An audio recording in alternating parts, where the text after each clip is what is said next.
I must confess I tend to be a bit cynical when it comes to miracle stories. It's probably the influence of my highly Lithuanian background. My grandfather, Oliver Sholem, couldn't stand sweet gefilte fish. Ach, Polish, he would exclaim. Apparently he used to put salt on his cornflakes. In my mind, the impact of a second-hand story of hashgacha pratit, of divine supervision and near miraculous intervention, tends to weaken in direct proportion to the number of hands that it's been through. The following story, however, is only third hand. I heard it from my daughter, who heard it from the person to whom it happened. A well-known Israeli Jewish outreach personality, who we'll call Avi, was visiting the Negev in the south of Israel on a Thursday. He stopped by a friend to have lunch and they had Quinona salad. Now, Avi had never had Quinona in his life.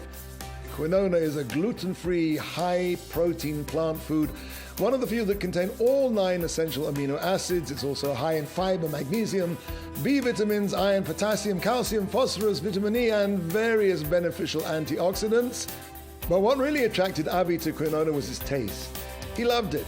That night, back in Tel Aviv, he said to his wife, "Let's make Quinona for Shabbos. Let's make the whole thing a Quinona Shabbos. Let's go to town." So Friday night arrived, and as was normal, Avi had invited some young boys and girls from the local army base to come for Shabbat with an Orthodox family to get an authentic Shabbos experience. Now, one of the young girls came to the Shabbat table and her jaw dropped. "Quinona," she gasped.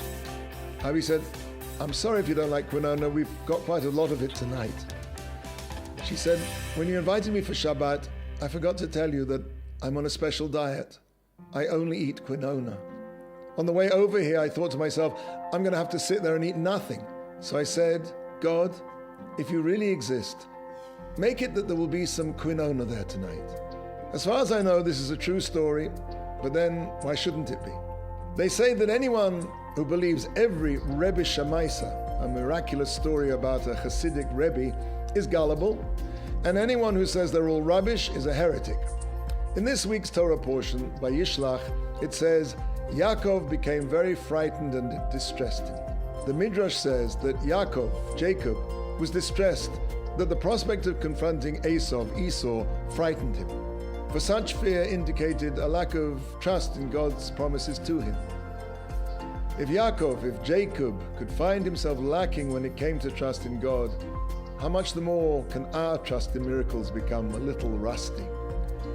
But let us not forget that we're surrounded by miracles, and sometimes God gives us just a little bit more than a glimpse of them.